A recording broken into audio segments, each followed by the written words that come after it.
దేవుడు మనల్ని దీవిస్తాడు, దేవుడు మనల్ని హెచ్చిస్తాడు, దేవుడు మనల్ని ఘనపరుస్తాడు. గర్వించకండి. ఎంతగా దేవుడు దీవిస్తే అంతగా ఒదిగి ఉండడం నేర్చుకోండి.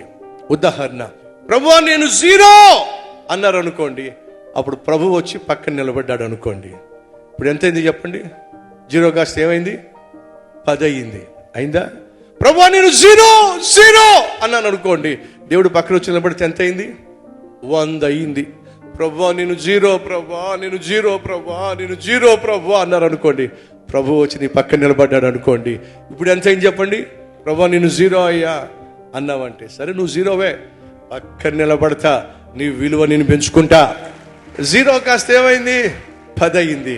ఇంకా తగ్గించుకో, ప్రభువా నేను 0, ప్రభువా నేను 0, ప్రభువా శూన్యం, ప్రభు ఏమీ లేదు ప్రభువా. సరే నీ పక్కన వచ్చి నిలబడతా. ఇప్పుడు మీకేమవుతుంది? 0 అంటే పక్కన వేసే ఉంటే 10, 0 అంటే 100, 0 అంటే 1000. ప్రభువా నా బ్రతుకంతా 0 ప్రభువా, 0 ప్రభువా, 0 ప్రభువా, 0 ప్రభువా, 0 ప్రభువా. సరే అడవకో, వస్తున్నా అని వచ్చి ఆయన పక్కన నిలబడ్డాడు అనుకోండి, 1,00,000. మీకేమర్థమైంది?